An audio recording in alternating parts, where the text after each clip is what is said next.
did the CFP get it right? Because a lot of people are pissed about this. A lot of people are pissed about this. And I can't say that I disagree. Should Notre Dame be 9th in the country? Should the ultimate irony here, if we're being very honest, BYU's out and Jake Retzloff is in. Manischewitz for everybody. He sucks, though. You don't want him. He's terrible. The amazing thing is, there is a scenario where Jake Retzloff and Utah go to the playoff and BYU does not. Let that sink in. How is Notre Dame 9 and Miami is 11? I think that's probably the most controversial thing on this graphic, is that Notre Dame is ahead of Miami. Miami obviously has the head-to-head win. And I feel like one of the things that is very clear is that the CFP is using, I feel like is using opinion and memory far more than statistical analysis, far more than a football conversation. Because when you look at the rankings, should Notre Dame be ranked ahead of Alabama? Is that what we're doing now? Is this what we're doing? Because I don't feel like Notre Dame should be ranked ahead of Alabama. No, I mean, I think that's a little rough, but I do think that Bama had a pretty rough showing. You know, I think, you know, the one to me that you really gotta look at is Oklahoma. I mean, I think that, yeah, sure, you beat Bama, but if you watch the game, you begin to understand that the stats paint a very clear picture about who was going to win that game and what exactly took place for Oklahoma to win that game. So, you know, I don't feel like, I personally don't feel like the Miami Notre Dame thing is that controversial. I think that No, I don't. I think that when you look at the quality of the losses, it paints a very clear picture. You know, Notre Dame's losses are versus two teams that at the time were ranked and one team that now is a top 3 team in the nation, right? So those are both quality losses in my opinion. And then you go and look at Miami's losses, and this is what nobody wants to talk about. You look at Miami's losses, and you're talking about 2 unranked teams in Louisville and SMU. Those are bad losses, dude. You can't lose to those 2 teams if you want to be a no doubt about it CFP team. So, you know, I also think it matters that Notre Dame hasn't lost since week 2. I mean, it matters. So, you know, we want to sit here and be like, oh, well, they lost the head-to-head. How can you have them ahead of Miami? Well, I can have them ahead of Miami because Miami hasn't played anybody else and has lost. Wow. I mean, I think that's pretty straightforward. Wow. Okay, and again, I am a diehard Notre Dame fan. How many quality wins do we have? If we're being totally honest, and you look at the fact that we lost at then number 10 Miami, we lost at home to then number 16 Texas A&M, and after that, your best win is number 20 USC at the stadium, which looks pretty solid. Is Pitt a good win? I mean, clearly not. Clearly not. And I think that the thing that I really struggle with is when you look at these rankings and then we start asking ourselves, okay, well, what is the rationale? And you listen to the rationale, I really struggle with it. How close is Miami and Notre Dame in terms of evaluation within the room? I think when you look, Reese, at Notre Dame and Miami, we really compare the losses of those two teams. Miami has lost to two unranked teams. Notre Dame has lost to two teams that are ranked in our top 13. And so we really haven't compared those two teams. They haven't been in similar comparative pools to date. But Miami is creeping up into that range where they will be compared to Notre Dame if something happens above them. Well, one of those losses was to Miami. Does that not matter that Miami beat Notre Dame? No, not anymore. It doesn't matter when you have those terrible losses on your schedule because everyone's saying, and this is a valid conversation. Well, what do you mean the head-to-head doesn't matter? Miami beat them. How can you have Miami behind them at this point? What do you mean? Well, bro, what I mean is that nobody and their mom is going to say Miami's a better team than Notre Dame right now. You can't factually say that. You can't say that Miami, based on who they have lost to, is a better team than the Fighting Irish right now. Like, sorry, dude, maybe if you had taken care of business and beat Louisville and beat SMU, we wouldn't have to have this conversation. SMU's the one. Like, Louisville's a respected program. But I agree with you, both those losses. Still unranked. And then when you start looking at resumes, right? Here are the top 25 of the ESPN FPI. I mean, strength of record does significantly favor Notre Dame. But I also look at BYU on this graphic. And what I really struggle with, and yes, I know I say this every day, and every time I say it, the comment section loses their mind. But can you really make the argument that the Big 12 is not hurting BYU at this point? I don't know how you make that argument. BYU's got a better strength of record than Texas Tech. And right now, Texas Tech is 5, BYU's 11th. Mm-hmm. And why are they saying that Texas Tech is so much further up the ladder than BYU? Well, the committee says it's because Texas Tech beat the shit out of BYU in Lubbock and it just wasn't close. So then the eye test does matter. Because again, if I go back to resume, BYU has in my opinion, a significantly better resume than even Texas Tech has.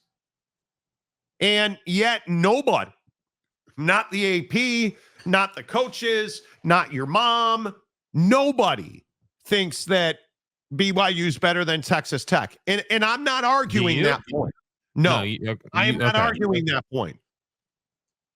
But I'm also going to sit here and argue that if Texas Tech is 5th, you can't have BYU 11th. Yeah, I think that to me, the Texas Tech being 5th is the most controversial thing on the graphic. I don't think that I'm not surprised BYU sitting at 11 because I think nobody ever respects them. I think I've been saying that for 3 weeks now that you're going to have to go undefeated the rest of the way. You don't get the luxury of being a 2-loss team and having 2 terrible losses to Louisville and SMU and still being top 15 in the country. You don't have that luxury, right? BYU has to be either undefeated or a 1-loss team. And in my opinion, and I know, and this is kind of the conversation we're having, I know they say, hey, well, championship game doesn't matter. You don't beat Texas Tech in that championship game. I don't feel confident you're getting into the CFP. And everyone says, oh, there's no way they're getting bounced. Dude, I'm telling you, if you go out and you look like ass against Texas Tech in the championship game, dude, you are asking for big trouble as far as getting into the CFP. And the reason I say that is because of the bias with Texas Tech. And this is what I mean. So I see people regularly saying that Texas Tech is better than Ole Miss, just as an example, is better than Alabama as an example, right? Like better than these SEC teams that if they played in the SEC, that they would be dominating this season, which I just could not disagree with more. I think that that's one of the worst takes that we have in college football with these rankings right now. I think Texas Tech is at least a 3-loss team in the SEC this year. without a doubt. And that's mainly because of Baron Morton and his inconsistent play on the road in big environments, because that's all the SEC is. So for me, I'm not so surprised that there's shade being thrown at BYU and nobody respects them and they can't seem to get traction. I am shocked that people think Texas Tech with that quarterback situation would be better than some of those SEC teams. Do you believe that some of this is how many people will watch television? Yes. I don't know how they deny it. I mean, they're going to deny it, but how do you deny it? I mean, again, you look at, whether you want to look at the bracket or if you just want to talk about the selection show or the ranking reveal show, whatever they're calling it, every week, like there's got to be some shock value, right? There's got to be a story to tell. There's got to be, and that's what I think is hard with this, because you brought up something a couple minutes ago about, hey, so the eye test does matter. I maintain, if someone denies that the eye test doesn't matter, they're just lying their ass off. It matters how you lose. It matters how you win. It matters how dominant you look. Whether we're talking about Arch Manning or we're talking about Bama looking terrible over the weekend, like it matters. Yes, it does. Win and lose, and I think that the BYU losing to Texas Tech, the way you lost that game makes you look like you're incompetent versus Texas Tech. Makes you look like you don't have a quarterback that can play in big games. And so whether that's true or not, whether Bear Bachmeier can put together a TCU type performance against Tech in the championship game, I don't know. But what I'm telling you is that he looked like he was way in the deep end, and BYU didn't look competitive, and the moment looked too big for him in that particular game.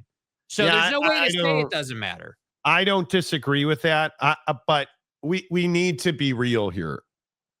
We're in a position where I think the Big 12 is hurting its top teams. This being a league with zero depth, zero competition, and programs that routinely don't do what needs to be done to win games. That's the plight of this conference. You have a bunch of people, like you look at Baylor. And I'm going to point to Baylor every single time we have this talk. As you should. Because Dave Aranda had no business being the football coach at Baylor starting this season. He had no business. He should have been fired. Mike Gundy should have been fired. If Sonny Dykes is allowed to continue at TCU, I would not be surprised, because that's just who this conference is. If you look at this league, the new blood in this league is what's driving this conference forward. Texas Tech is not Mike Leach's Texas Tech. It's Cody Campbell's Texas Tech. You look at probably the biggest brand in the league is probably still Colorado. If we're talking notoriety and Q factor, that's new blood. You look at the best teams on the field, Texas Tech spent more money, did more portal than anybody else, winning. BYU spent more money, better coaching staff, better NIL, better transfer portal, winning. Utah completely overhauled their offense, spent more money, winning. Yet who's at the bottom of this league? Okie Light, who sucks and is an embarrassment on the face of this league. Baylor, who sucks and is an embarrassment on the face of this league. Routinely at the bottom of this league. And everybody that comes in this show all summer long and tells me, well, Monty, you don't know ball, boy. Okay.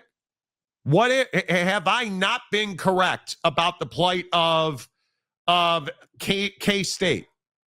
Avery Johnson's not a big-time quarterback. That's why you're 4-3 in the league, right? You're not.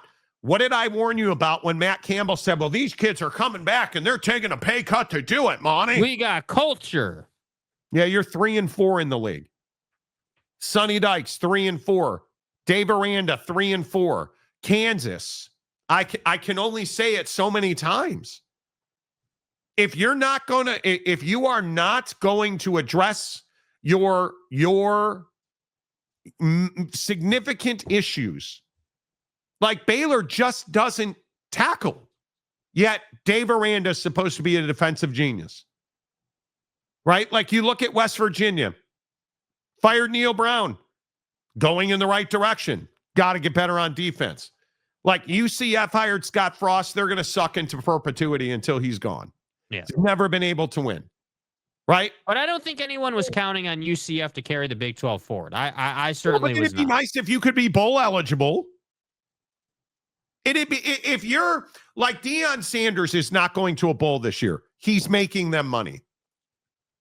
I can at least make that argument.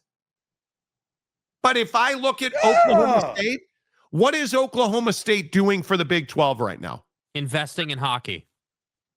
Did you guys see this video? Nah,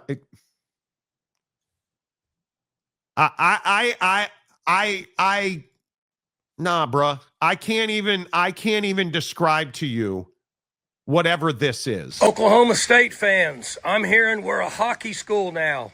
How about that? Oklahoma State hockey. You guys better get your tickets right now to Bedlam, February 28th. I need to come see that myself. I'm excited. I like me some hockey. I'm fired up. Go Pokes hockey. I love that.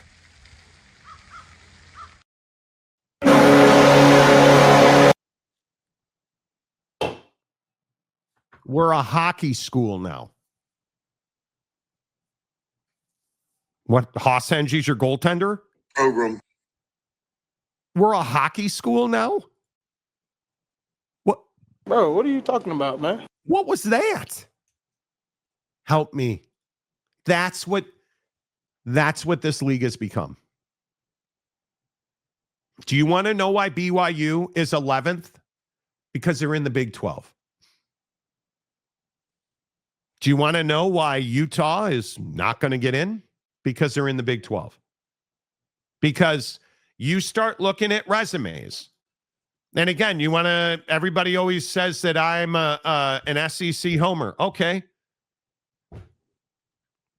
Show me, bro. Show me how I'm wrong. Because when I look at if you stack the FPI, and this is a part that will probably make you unhappy. When you stack the FPI and you just go on like strength of schedule, you probably don't want me to put that graphic up, because the 25 best schedules in the country, one of those schedules, as I stall to upload the graphic, one of those schedules is a Big 12 schedule. Here's the strength of schedule. Anybody want to put the readers on so that you can find the Big 12 all the way at the bottom? 23rd. Oh my God, it's Oklahoma State.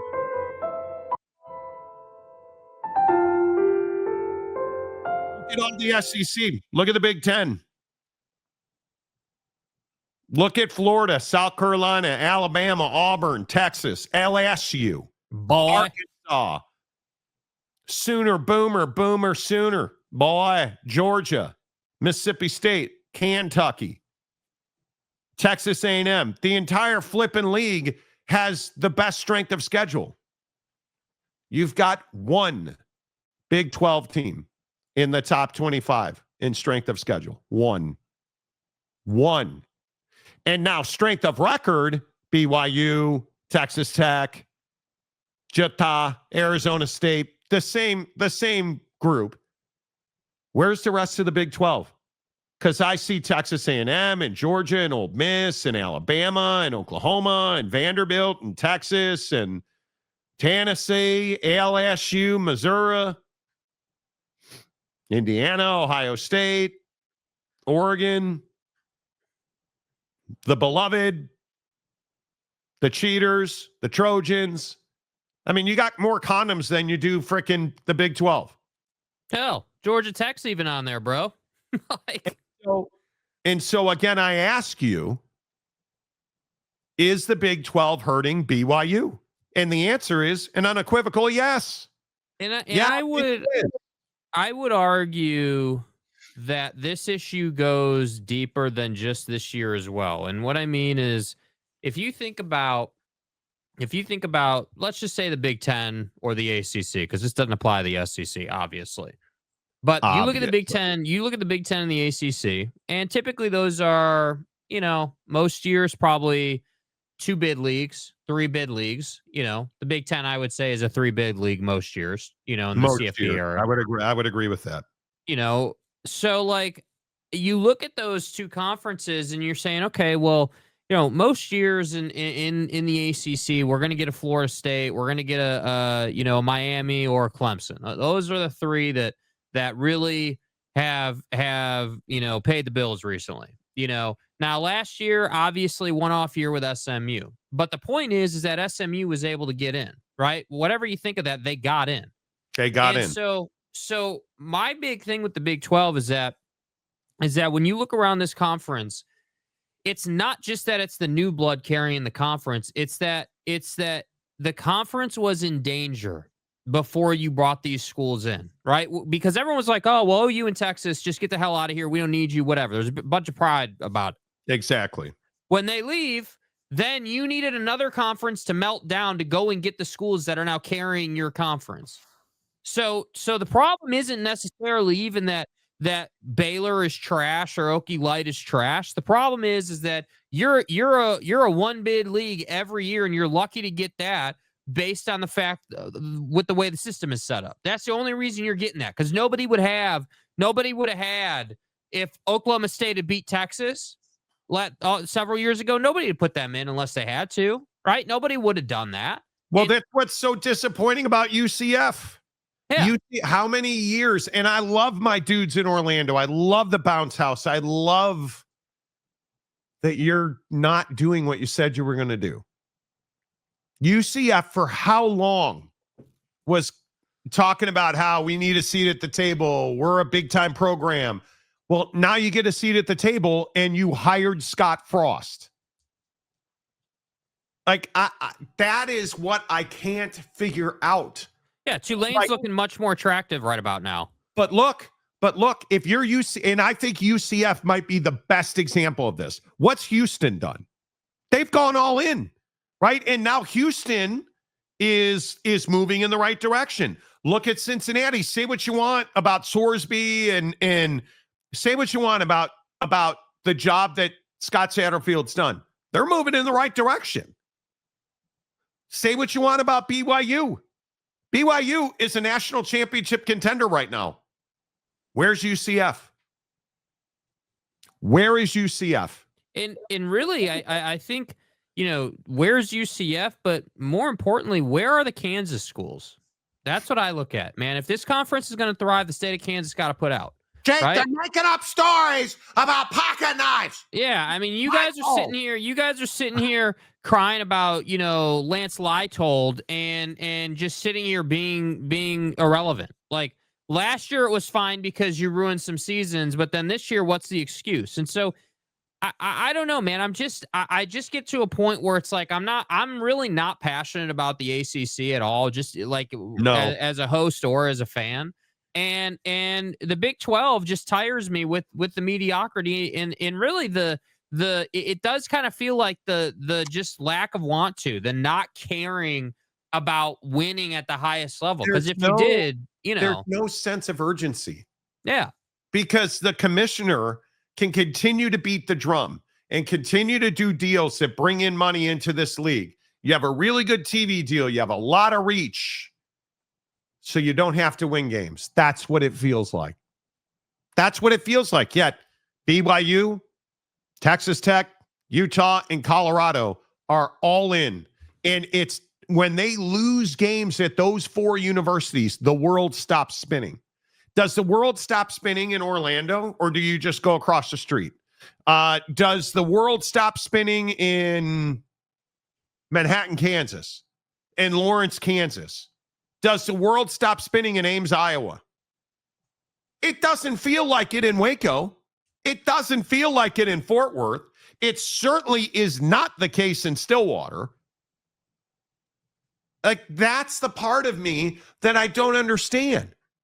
You look at, and everybody who rips Mark Harlan after the BYU game, At that BYU game last year, what was Mark Harlan after the game? Absolutely devastated about that loss. Did he handle it well? No, he did not. But he was absolutely devastated. Losing was not an option.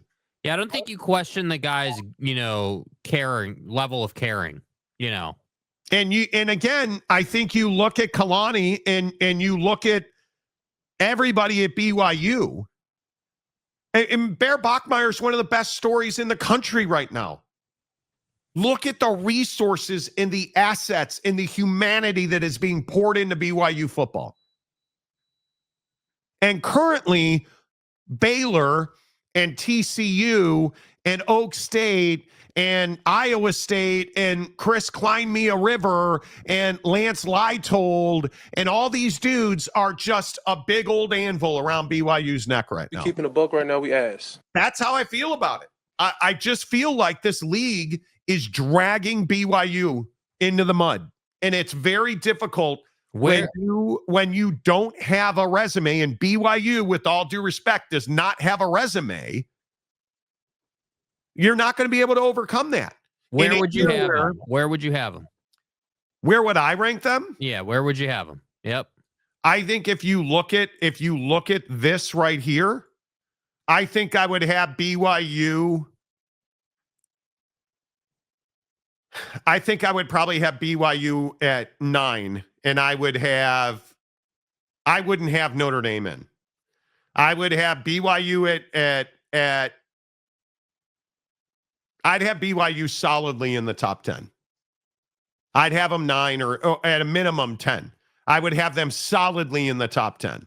Mm-hmm. The difference, and I know everybody's like, oh, well, what the fuck? Oh, the difference between 11 and 9 is significant on the 19th of November. I would agree with that. September, October, you cannot, in my opinion, have Notre Dame ahead of BYU with BYU's schedule and with Notre Dame's losses. Yeah, and I think I would agree with that. I also think that Oregon is the one with a massive question mark around them in that 6 through 10 group there. I think that Oregon does not have the momentum they did early in the season, and this USC game couldn't be the USC game for them on their schedule, the way it works out, couldn't be more important, bro. Couldn't be. Just, man, you got to have that. I don't have a problem with anybody in the top 5. Texas Tech's earned it. Oh, I disagree. I would not have Texas Tech at 5, bro. I have no. Would I have them at 5? No, I don't have a problem with them being at 5. I would have them. I would not change. Ohio State would be 1. Would not change. Indiana at 2. Mm-hmm. I'd have Georgia 3. I'd have A&M 4. I'd have Ole Miss 5. I'd have Oklahoma 6. Tech 7. Oregon 8. BYU 9. Bama 10. Yeah. That's where my top 10 would be. Agreed. And I think I would have, man, Utah or Notre Dame. Notre Dame. Probably Notre Dame 11. Utah 12. SC 13. Texas 14. Georgia Tech 15. Miami 16. And then it doesn't even matter. Once you get past 15, it doesn't even matter. You got no shot. Yeah. So it just, to me, it's a really tough sell at this point. It is a really, really tough sell. And I think it's going to be very interesting to see how this all plays out. All right, let's see. Joey Harper, who's been a member for 26 months. No, hang on. I wasn't ready for that, bro. I was not ready for that, dude. My bad. Yeah, sorry, dude. I wasn't ready for that. When are you going to load my drop machine? I want my stay hard drop. Dude, I'm not loading anything for you, bro. That's not happening. Stay hard. Will you grow up? Stash or no stash, I'm not loading anything. Great. Thank you. For the biggest load that we've seen. Whatever. Right now, Miami at 11 is a placeholder for the ACC champ, and that could be.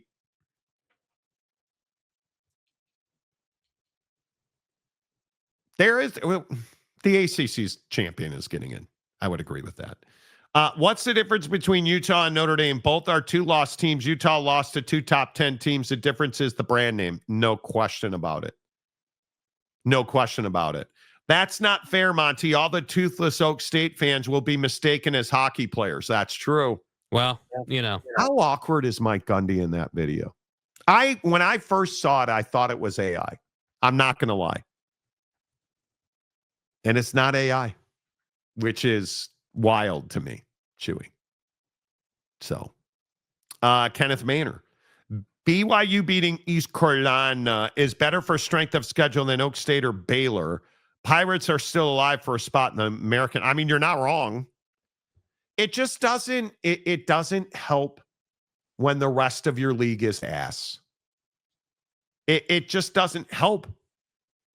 Right? And you look at the way that this shakes out, and it's just impossible to justify the paychecks of a lot of people in this league. Man, it is really difficult. And obviously, when we talk about strength of schedule, who's not at the top of this list? Well, Indiana, who's 38th, Ohio State, who's 50th, right? Texas Tech, 52nd. Ohio State. So, I mean, there is some disparity in these numbers if it based on what the committee says is real. It's plain as day that BYU is going to have to do it twice as well as everybody else if they want to get in. It's just, it is what it is. Yep. UW fan Jim, is Texas still back? They are. Listen, I think, and I'll continue to say, I'll die on the Texas hill. Texas is not talented enough offensively. But this idea, did you guys see Sark light up the media today? Like he started his conference call by just crushing people and talking about how we just had a child here and my kids go to Texas and my daughter's going to Texas in the fall. I got a kid at law school. Like just annihilating reporters saying that Steve Sarkisian's leaving Texas. Oh, I'm sorry. He's not annihilating reporters. He's annihilating asshats at ESPN. Taking out this garbage, had a couple of thoughts. One is, man, I miss the Twins.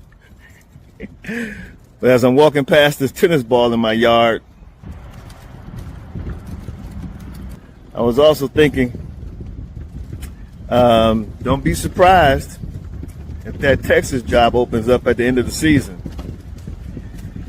You guys were shocked when LSU opened up. Imagine how you're going to feel if that job in Austin pops open. I'm not calling or saying anyone's going to get fired. Maybe a mutual parting of ways. You dig?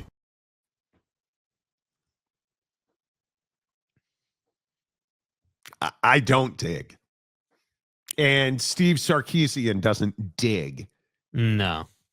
Like, it's just this whole thing, and we'll get into it more, but I don't know, man. I think it goes back to all of these people that just won't let the coaching carousel die. And UW fan Jim, you're not wrong. They're not great this year. They don't have the horses offensively to compete. They just don't.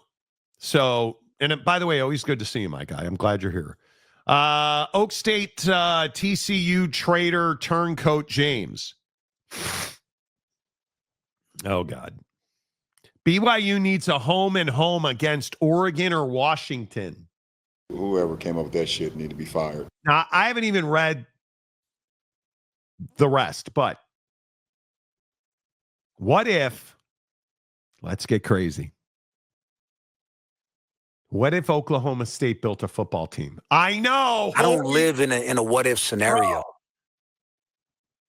Bro, what if Oak State built a football team?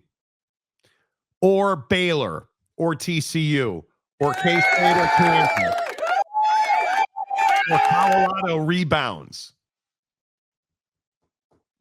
What if? That would give them a quality non-conference win, boost their strength of schedule. P.S. Gundy video is terrible. Why don't we boost the rest of the conference? Why don't you stop putting new teams on your tombstone and let's let the rest of the conference germinate organically?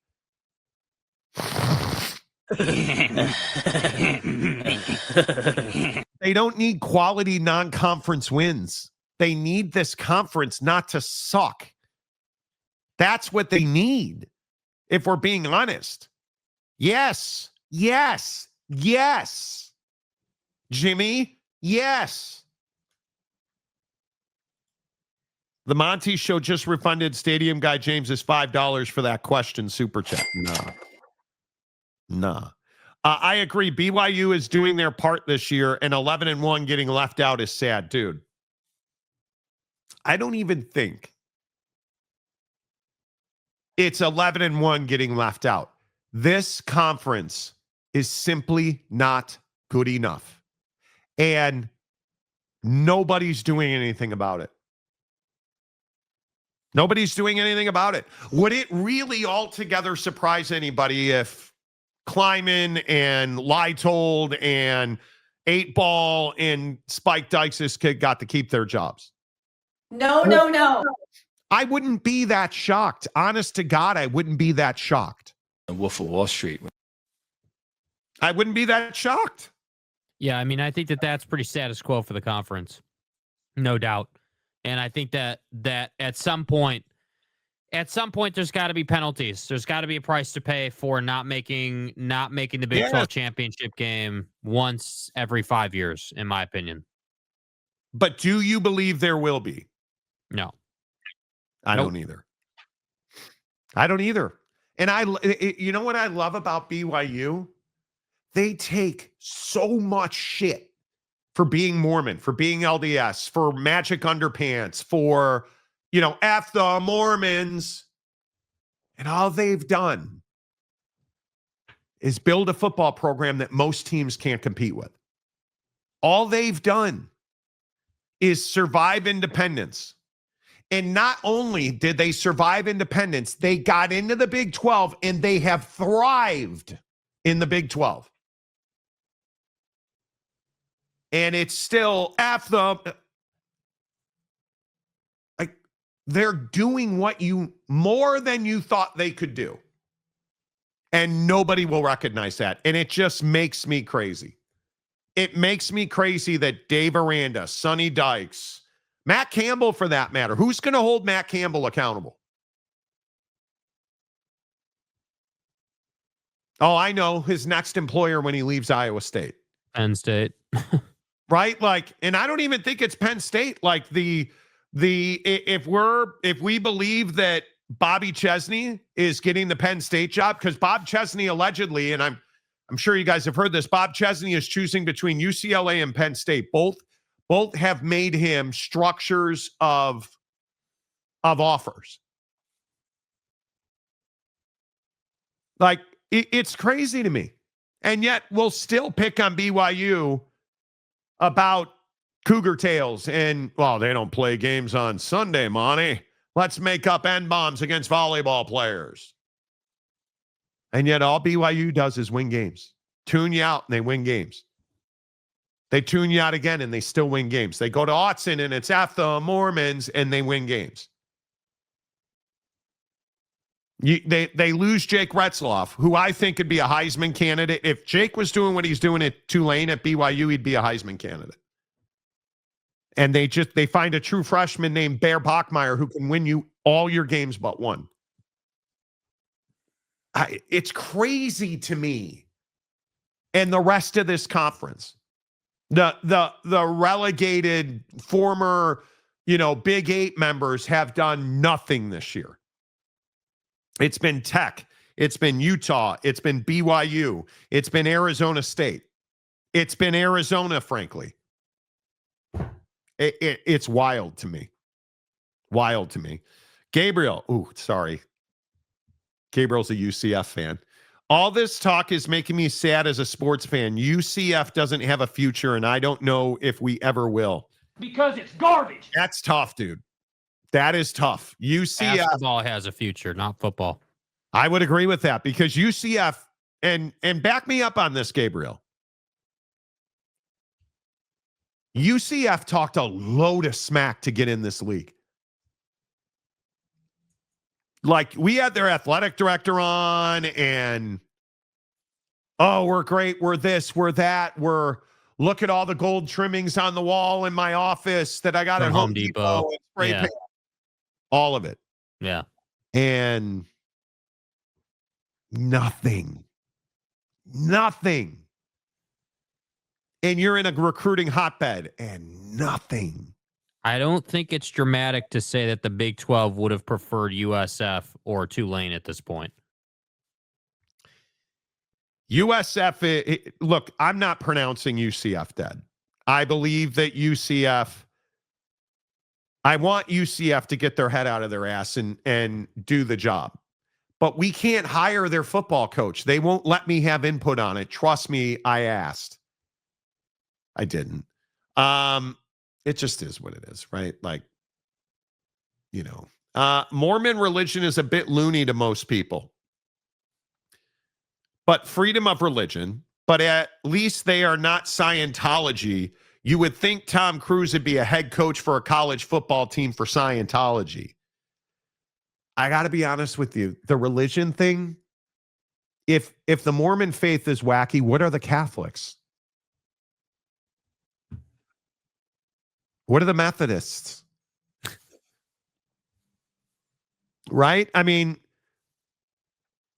are we really going to stone our women in the streets? Are we really? Allegedly. Right? Like, are we really? I don't know. It's just, to me, you guys, I think it's this situation where we don't want to do what needs to be done, and then we mock the people who do what needs to be done. Mm-hmm. That's the thing that I think is so difficult for people to. Hello? My light just turned off. Did we what? Okay. Now the light. Okay. I appreciate you. Thank you. Thank you. Like, what are we doing, man? Like, what do we? Okay. What now? Let me tell you what now. So, I don't know where the remote for this light is. You talked a bunch of junk about Scientology and Mormons, and now the light's turning on and off, dude. C. Dibs, who's been a member for 32 months, Dibs. Good to see you. Why can college football not use a tiered win-loss system like they use in college basketball for determining seeding for the tournament? I don't understand the specifics of how it works, but they do have it, and I don't. Because there's more spots available in basketball. That's why. I don't know why we can't have a did you win enough games? Oh, sorry, you're out. You didn't. Dibs, you're exactly. There has to be a better way than this. But it keeps us all engaged, right? Grons, I believe West Virginia is moving in the right direction, and Rich Rod has found his quarterback. Yes, he has. I think, and I've said it 1,000 times. I'll say it 1,000 more. I think Rich Rodriguez is the exact right guy, and he's the right guy at the right time, doing the right things. And I think West Virginia's in a great spot. He's got a lot of building to do. But Scott says Lobos are better than Big 2, beat UCLA, right? Okay.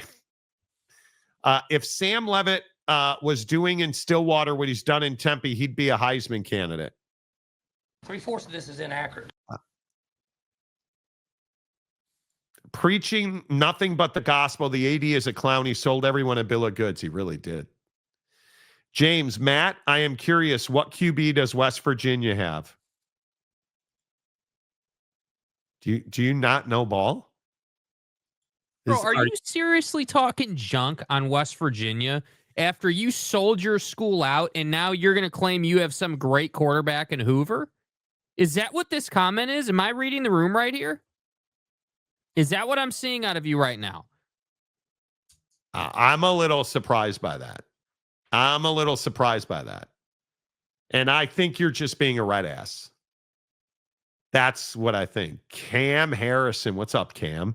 In 2020, BYU with one loss, the committee said, well, we respect BYU, but they played no one. Now 2025, 9-1, they played quality opponents, still ranked 11th. You got to take it by force. You got to take it by force, Cam. But would like Memphis over Tulane or USF, but that's just me. Based on merit or based on fandom? You know. Kenneth, it's crazy to think about Retzloff and Tulane getting in the playoff while BYU sits at home. Wild. And the worst part is, what if Utah and Jake Retzloff get in? And BYU does not. Oh, my God. That would be, dude. Kyle. Haas Hengy will save West Virginia football. Wow. Yes, dude. Yes. Sorry, folks. That's what it is. Hey, do not be offended by my Mormon take. I think all organized religions are fairy tales and cults, but again, freedom of religion, so you be you. Yeah, I'm not offended by it. I hope everybody has freedom of religion. In God's name, image, and likeness. Delaric, what's up, Delaric? Looking at playoff rankings, and ACC could screw around and not have a team in the playoffs due to two high-ranking group schools. You're not wrong. You're not wrong. Stretch, Monty, you have to pay the electric bill every month. Now you tell me. You know. Oh, man, that's great. John Ritter, I'm Lutheran. We're Catholic stepbrothers. All the religions are crazy. They really are. They really are.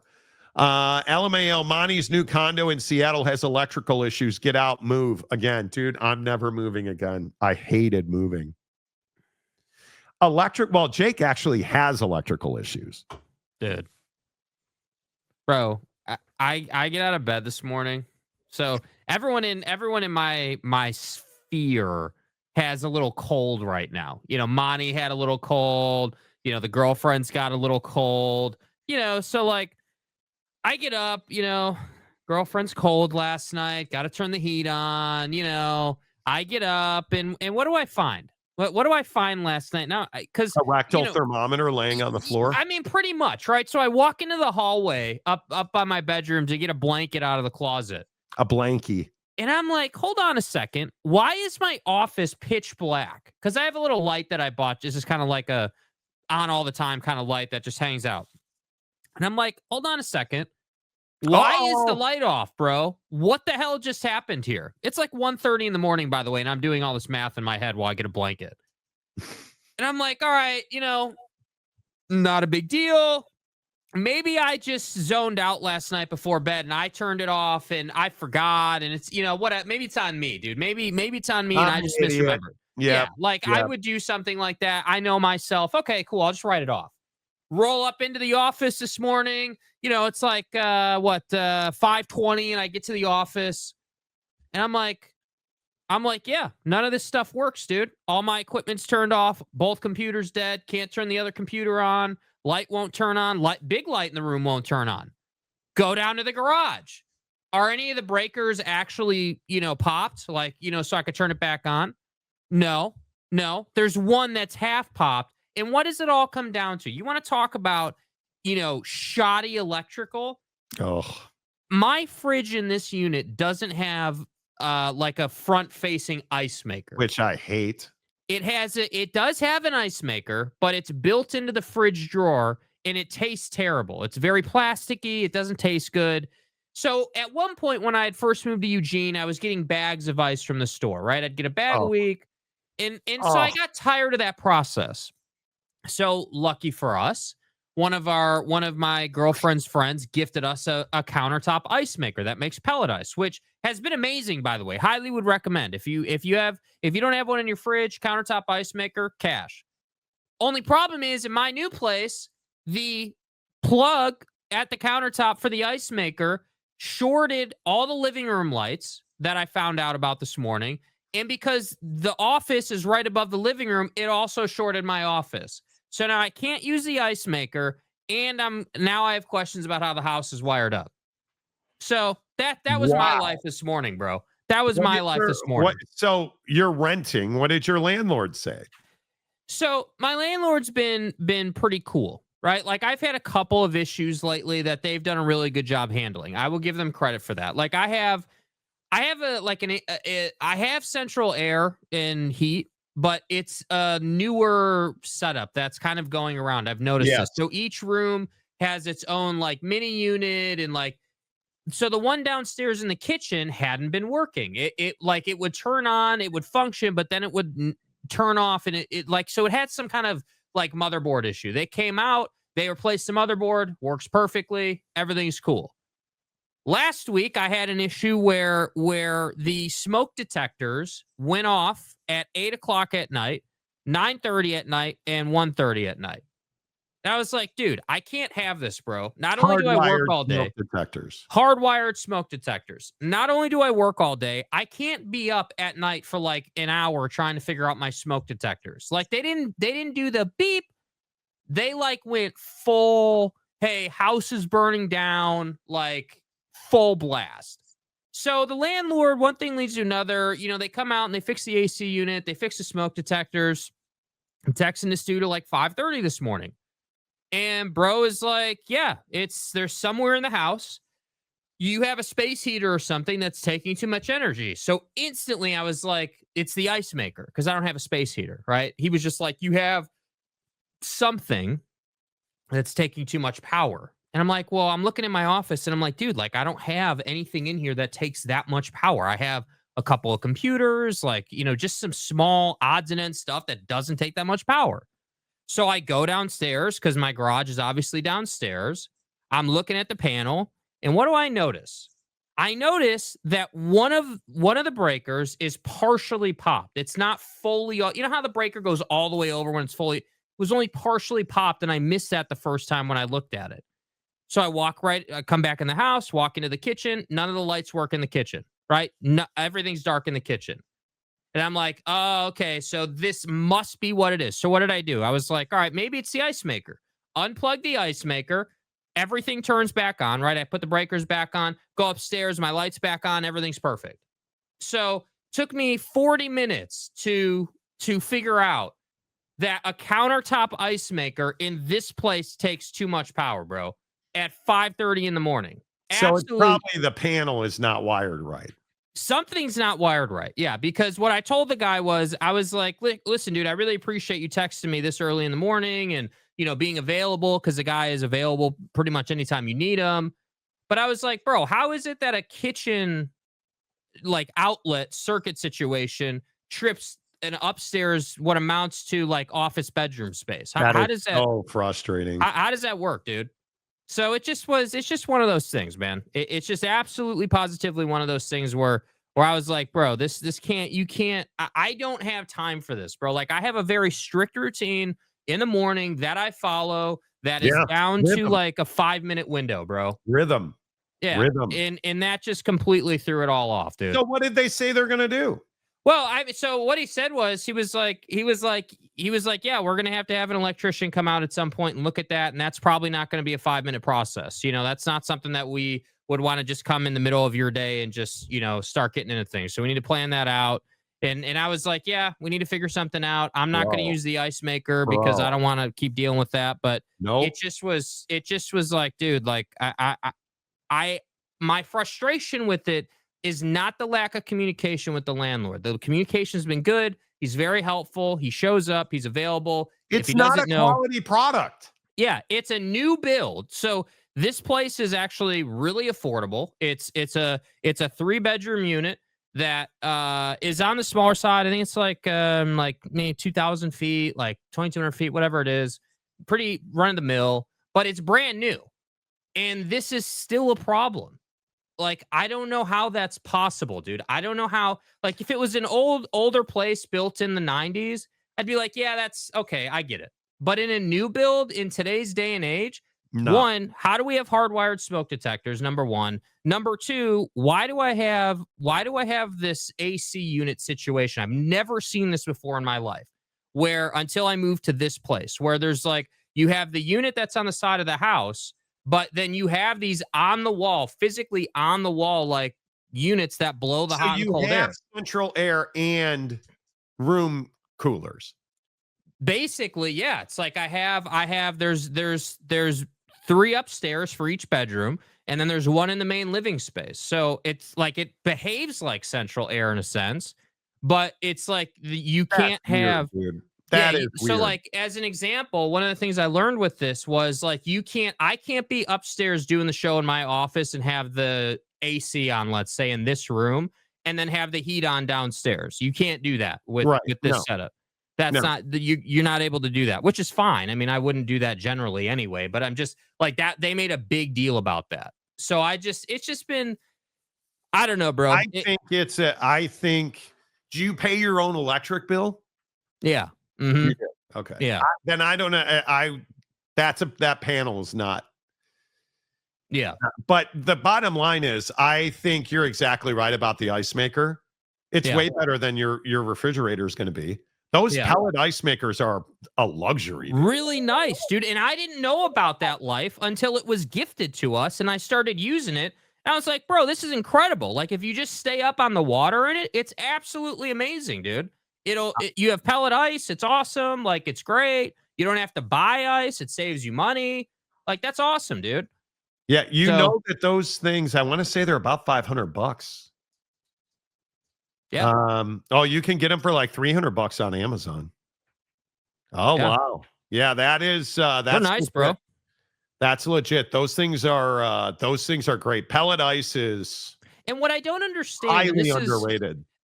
This is me just not being educated on these ice maker things. Well, you are stupid. So I am, yes, and I don't run from that, right? Hey, I get it. Like, I know about college football. It's in your DNA. No, you don't know shit about ball. I know. I don't know anything. I don't know anything about the. So let's see. I don't know anything about the Jazz. I don't know anything about the league. I don't know anything about TV or football. Like, I don't know anything about anything.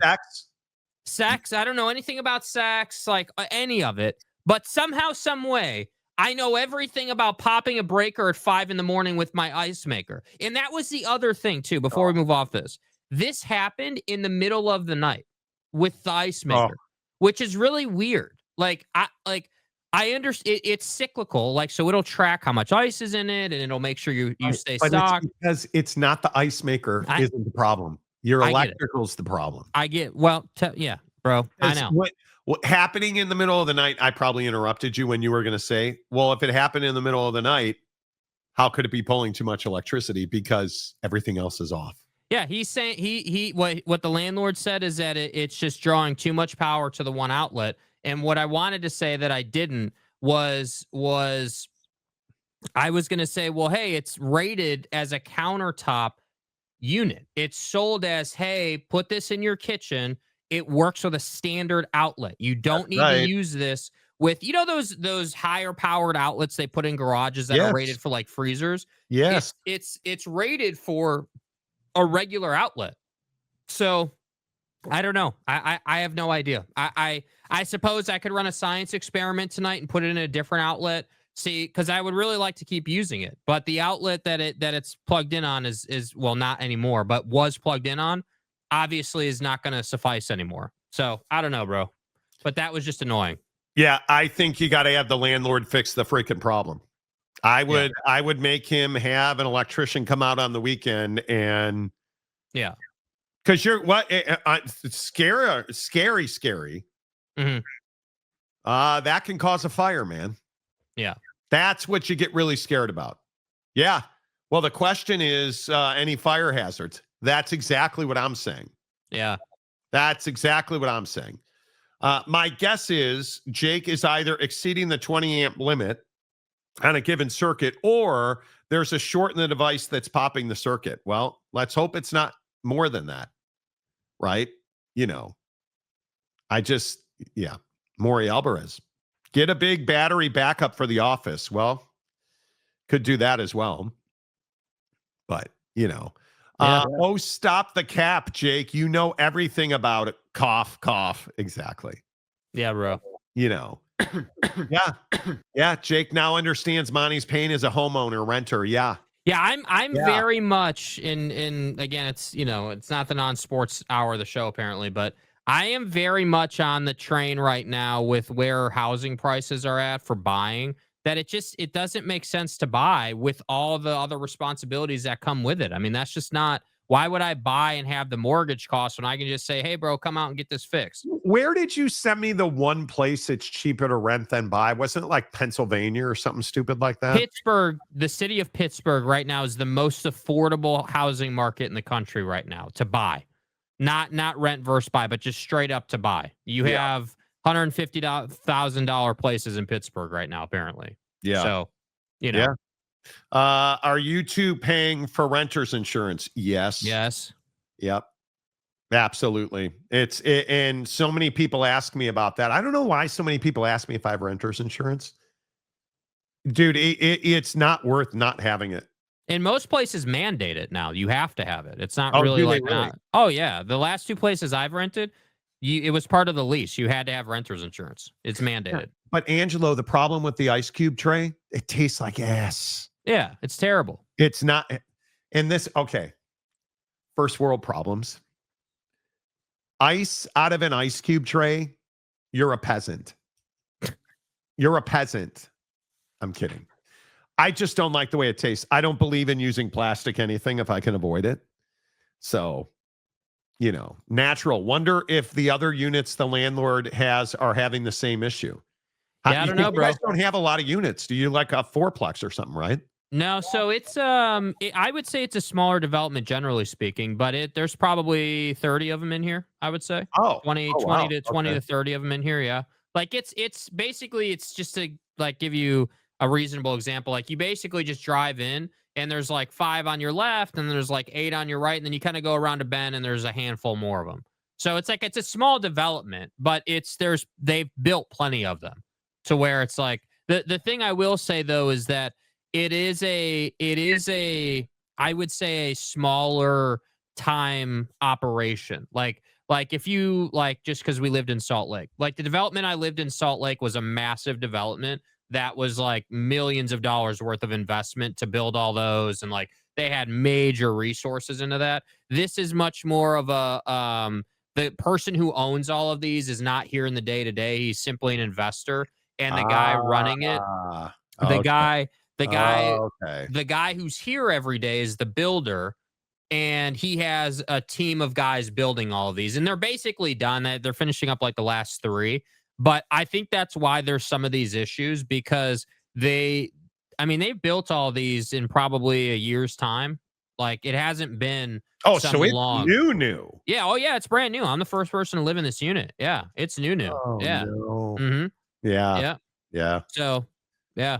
Yeah. I have relatives that live just a little ways out of Pittsburgh. So many abandoned houses, not quite as bad as Detroit area, but many abandoned houses in very bad shape. Oof. That's got to be rough. What do you get in Pittsburgh for 150 G's, an old abandoned coal mine? Easy. And Jake is right. The apartment that I just got forced me to get renter's insurance. Yeah, it's a mandate in leases now. It's not a choice. Buy bags of ice at Buc-ee's. Okay. TCU James, yes, Toot. Bags of ice at Buc-ee's. And listen, that's what I was doing. But the ice maker thing was a gift to us. We didn't even have to buy it. Someone gave really it to us. Good. Yeah, it's really good. It works well. So I was brainstorming today. I was like, bro, I guess I could put this in the garage, or like I could run it. Like, I don't know. Like I just need it to work somewhere that's accessible, like my kitchen. Yeah. But I can't do that apparently. Gron says bandwagon James, West Virginia freshman quarterback Scotty Fox. He is a stud. He's one of those guys that goes up on the wall when his career's over. You can just see it by the way he plays. Better get to know him because he's going to throw all over your 8 teams. Wow. Wow. I love it. Jesus, awesome. bro. Stay hard. Doug for $5. As a 15-year Utah fan, I'm happy that we are finally relevant in the end of the season. I'm happy for Kyle Whittingham because, man, I hope it ends well for him because last year left a bad taste in a lot of people's mouth. And there was some, is desperation heavy? Probably. There's some desperation in Ute country for him to be better at the end. And I think all of us would agree they've been much better this year than last year. Mm-hmm. There's no question. That's the super chat of the month. It might be. Dude, that was gas, bro. I love that energy, man. That's good stuff right there. I'm a huge fan of it. And the best part is Scotty Fox is actually really good. We talked about it on the show, 2 weeks ago or a week ago. By the way, James, you should get your notepad out. This is what it looks like to be a loyal fan of your market right here. We've got the Carolina Panthers, the Tar Heels, and the Carolina Hurricanes. Dude, look at that. That's fantastic. I love it, man. Like, I'm a huge fan of fandom. Like, Jake's sending me videos of Derrick Rose and the Chicago Bulls. Yeah, what bro. do you know about that? Dude, what do you mean, what do I know about that? I grew up on him, man. No, you did. Derrick Rose against the Heat? Come on, bro. Sometimes I think you forget what generation I am, dude. Sometimes I think you forget you're a Steph Curry fan, you prick. Yeah, but that's after D Rose's time. That's after D Rose's time. I bought you a Derrick Rose jersey and shoes. I know. Mm-hmm. Do you remember that? Yes. No, you're such an incredible. I remember the shoes. I don't remember the jersey, though. Yeah. I got you the black one with the red pinstripes. Yeah. You're a Curry fan? Yes, Jake is a big Steph Curry fan. Who's not a Steph Curry fan? Yeah, I mean, come on. And note how well he's playing wearing Kobe's.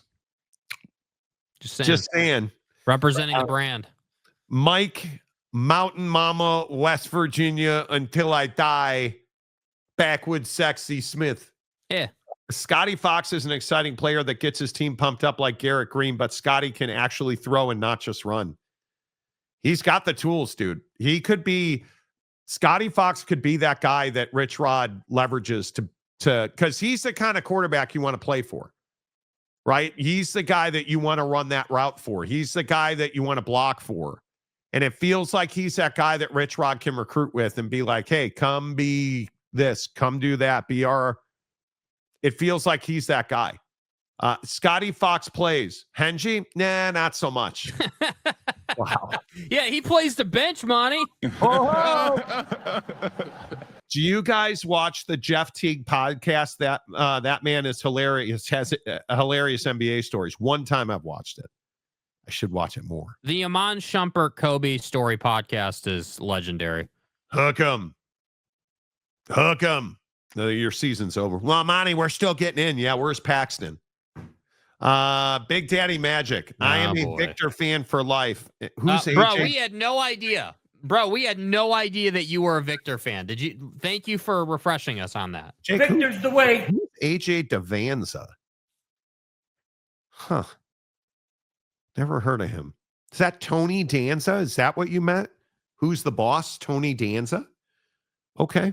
Good TV, 90s TV reference, 80s, 90s. I love the Buffalo Bills, Utah Jazz. No, you're a BYU fan. Stop it. Why are you doing? See, Big Daddy Magic. I think State James behavior, dude. He might be on the spice. Yeah. He might be on the spice. You're a BYU fan. You know, Rich Rod and Pat White, those were the days. Were they, though? Best part of the NBA is Shaq, Kenny, Charles, Ernie.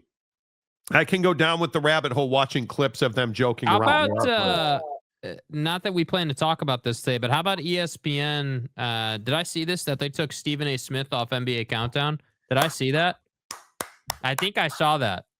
He denies it. But has he been on? No, he hasn't. You guys, I love ESPN. I am passionate about ESPN. I loved my time working there. I hate a lot of what's going on at ESPN. The talking head shows. I don't hate that baseball deal they did today. Oh, fuck YouTube TV. Like, dude, Boom. Out of here. If it wasn't a tax write-off, I would not have it.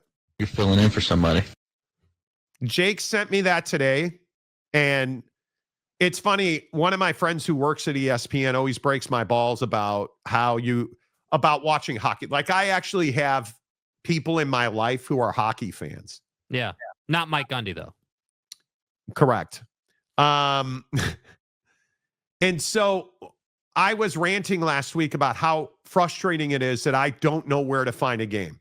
Perfect example last night. Bedsy has a hat trick last night. Yeah. Thankfully, where was it? ESPN. I have the ESPN app on the TV out front. And so Mrs. Monty and I, while I was fighting the good fight against Amazon last night, we're sitting there fighting Amazon and watching Bedsy score like 3 of the best goals. The empty netter that Bedard put down last night, stupid. The first goal he had where he like tapped it between the goaltender's, wickets. Yeah, he tapped it. Oh.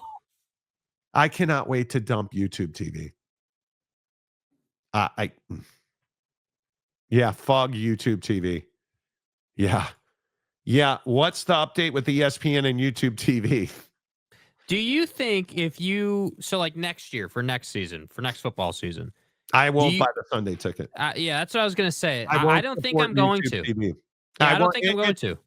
At this point, and look, I understand that now I'm skinny. I'm holier than thou. Right. And you're a Louis guy now, so that changes things. And it's dragging on the ground between my legs. But the point is, right. Holden Middick.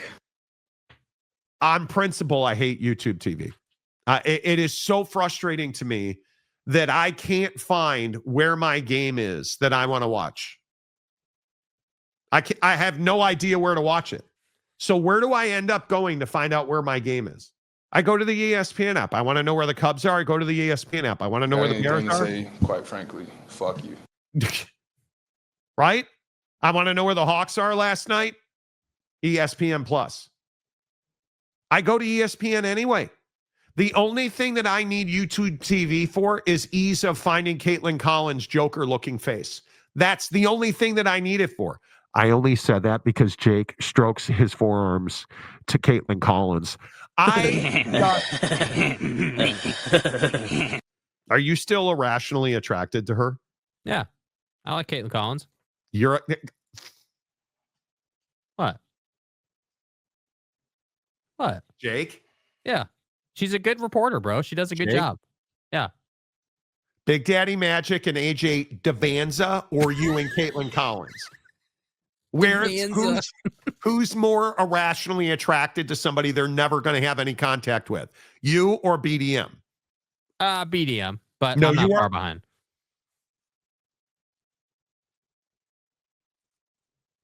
Have you ever accidentally called her Caitlin? You have. Oh, Caitlin! You have. Anyway. That's bullshit.